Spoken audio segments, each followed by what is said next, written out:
Powered by Go Sports in partnership with TSN. This is season 4. We're on episode 16. I mean, season 4 is flying by on the Dregs Hockey Podcast, presented by our title sponsor, Canadian Club Whiskey. If you have not got your hands on the final release of their Chronicle series, which is the 45-year-old, it is now available everywhere. So get to your local liquor store and pick up a bottle of this. Wrapping up the Chronicle series, trust us, it does not get any better. Yep.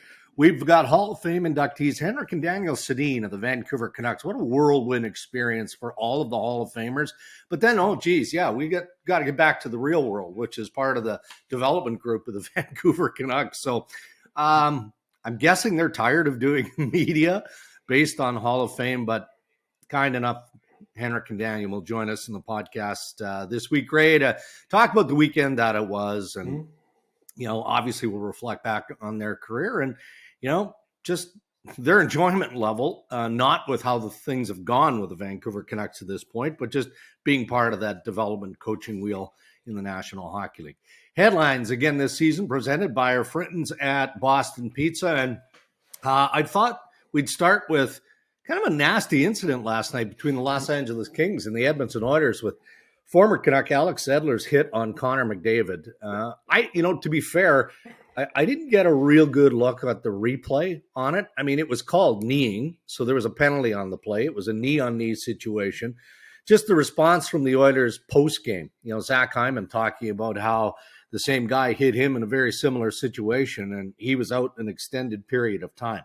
So I trust you've seen the video. Yeah, I was watching, yeah.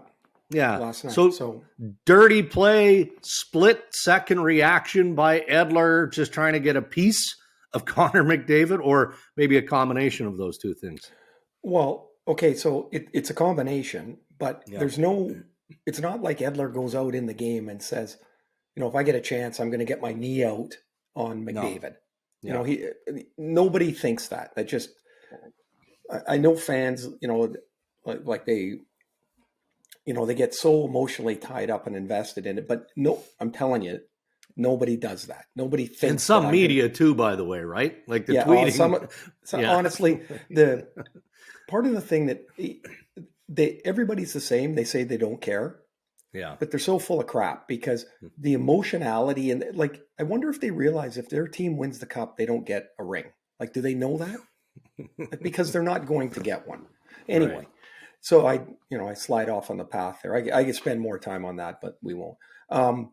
So it's a bit of both. It's a dirty play and it's a last second reaction. Here's where the issue is as you get older, or if you're not as talented as some other guys, and for Edler, it's that he's getting older, you lose agility, you lose mobility, and sometimes you get stuck in a position where you're like, oh boy, I'm in the wrong spot. It just happens. The game's super fast. If you watch the play, McDavid's heading towards his own net. So I'm assuming Edler thinks I've got to get up on the play here because they're going to regroup in the neutral zone. Mm-hmm. And then in a split second, McDavid's going the other way. If you watch that pivot and turn he makes, there's not a lot of guys that are doing that. Now he's coming quickly, and Edler's in his position. Edler's screwed. He really is. Mm-hmm. There's two things from a technical standpoint that cause that play to happen. One is that Edler doesn't have his stick on the ice because he thinks he's got room to get up the ice because McDavid's going the other way. If his stick's on the ice, he's going to make contact first, puck on stick, and there is no hit. The second part is because his stick's up, that means his shoulders are square, and as soon as you miss the initial shoulder contact, the only thing that can hit is knees. Yeah. That's it. So those two things put Edler in that spot. In my opinion, that play cannot go ignored from player safety. Okay. And the reason I say that is you can't penalize McDavid because he's better than other people. That just can't be. It's not his fault that he's faster and more agile than Alex Edler. So Edler is going to make the hit. He's surprised that McDavid's coming as quickly as he is because he thinks he's got another couple of seconds. His stick's not on the ice. And as he misses the hit, he's like, oh, and he sticks his knee out.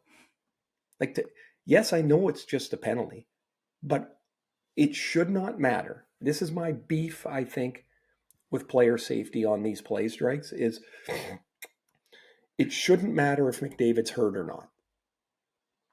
I know they say it does. Yeah. And they're very clear that it does. Yeah, it's part of the criteria.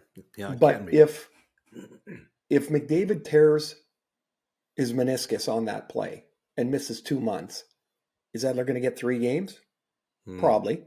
Mm-hmm. Because he finished the game, he's not going to get anything. But it's the same play. Yeah. It's like, I have a terrible analogy. It's like somebody gets hit in the head with a stick, and one guy's head is made out of concrete, and he doesn't even get cut. And another guy gets cut, and and then there's a suspension on the one that's cut. No, it's the action that should be suspended. So in my opinion, it's a suspendable play because of the reaction that Edler makes. I don't think Edler's a dirty player by any stretch, but I do think it's a play that deserves, whether it's 1 game or 2 games, I think there's something that should be there. That's a dangerous play waiting for a bad outcome. All right, external heat developing and rising on Thatcher Demko, right? Starting goaltender for the Vancouver Canucks. I'm sure self-admission he would acknowledge that he's not playing up to the standard that he established last year. I mean, many a night you watched every Canucks game last season, second half. Yeah, there was the Boudreaux bump, but a lot of it had to do with the stellar goaltending of Thatcher Demko. So he needs to be better, but is that developing heat, as I described, fair and accurate, and in a longer term, even more concerning? I think it's fair. I think it's accurate. I don't think he's been very good. And I've been on multiple shows with my opinion saying I think he's one of the 5 or 7 best goalies in the league. Well, right now he's one of the worst. Like statistically, he's one of the worst. Yeah. So I see articles that are, coming out. Can the Canucks fix him? Well, okay. So he's played, I don't know. Has he played 8 games? Something like that? Something like that. Yeah. So in those 8 games, he's completely forgotten how to play goal. The other 40 that he played last year, where he was amazing, they don't count anymore. A player can go into, I don't know, is Steven Stamkos ever going to score goals again? He went 10 games without a goal. Mm-hmm. Well, nobody's out wondering whether they can fix Stamkos. Right. It's the course of a season, and every good goalie will run through this. Maybe not to the extreme right now that Demko is. I find, not being a goalie, but I find the goalies that get into trouble like this, as the panic sets in a bit that every player has when they start to, hit a ditch, the panic is he tries too hard to stop the puck. He needs to rely more on his instincts and his reads of the game. That when you see a puck go through a goalie on a consistent basis, that means there's movement. They could be square to start, but then they move their blocker, opens up their arm, puck goes through. They move their feet, puck goes through their legs. And to me, it's not hey, let's fix it by next Thursday, because it's going to take a little bit of time here. But he's not been anywhere near as good. But for me, it's not an overriding concern. I don't see that at all. Would that apply to Buffalo as well? I mean, Buffalo's in a funk right now, last 7 games. And it wasn't that long ago. We were looking at the Buffalo Sabres, and, man, it was just fun to see this group play the way they were playing early in the season. You can still see the pieces. They've got a terrific top line. You watch Rasmus Dahlin and Owen Power, and the evidence is legit that the Sabres blue line is going to be one of their strengths in the very near future. So just something that, Donnie and the Buffalo Sabres have to play through, the kind of rise and fall, ebb and flow of what is a regular season, and the fact that it's not easy to turn a corner like Buffalo is trying to do. Well, I think it's the second one. Again, we talked about those young teams at the start of the year. And my opinion was they're a year away, all of them, from competing. Now, turns out I might be wrong on Jersey, as they've won 10 straight. Oof, what a heater. 10 straight. But Detroit's got their teeth kicked in a couple of times here in the last 2 weeks. They've become a young team again. Ottawa just lost, what were they, 0-6-1? Yeah, it was an ugly stretch. Yeah, and now Buffalo's in it too. So yeah, here's the part. This is the development part of draft and development. Everybody loves to say, "Oh, draft and develop, draft and develop." Well, while you're developing, you're going to get smashed because the players aren't ready to play at a consistent level. For Buffalo, more than the other teams, the one position that they're really wobbly at is in goal. Eric Comrie's in his first chance as a more legit number one. Craig Anderson's 41 years old. He can only play once a week, maybe. They've got to be careful with how much Craig plays. So until they can get those college age goalies into their system, and then maybe Ukko-Pekka Luukkonen, who's their more current hope, gets a little bit more seasoning in the American League, this is it. You're going to have great stretches, and then you're going to have stretches where you look like you never can win. And that's where your coaches are vital to you. So these kids don't lose their way. They don't think they stink. They don't think they're never going to score again. The goalie thinks he's never going to stop a puck again. The coach has to be able, at this point, to try and build these players to have a little resiliency, but also to retain some confidence. Because I'll tell you, when I went into that ditch, as a young guy, I went 20 games without a goal in my first year, and clearly thought I was never going to score again. You can imagine what I was like at 20. And the only thing that saved me was we had no other players. They couldn't send us down. We didn't. Hartford had no. Get back out there. And then out of nowhere, I got 3 goals one game. 3 days later, days later, I got another hat trick. I'm like, oh, look at me. It's phenomenal. Right? Yeah. But 20 games. My first goal went off my own shin pad. I didn't even use a stick. And then I went like 20 games later before I scored with my stick. Like, what the hell was I doing in the league? Yeah. We had no players. They had to use me.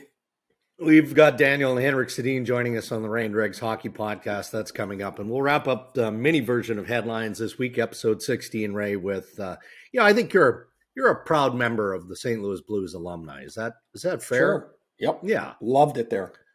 So, look, Scott Darling, former NHL goalie, didn't have a ton of time in the National Hockey League. I think 125, 26 games. Now he professes to be a stand-up comedian. All right.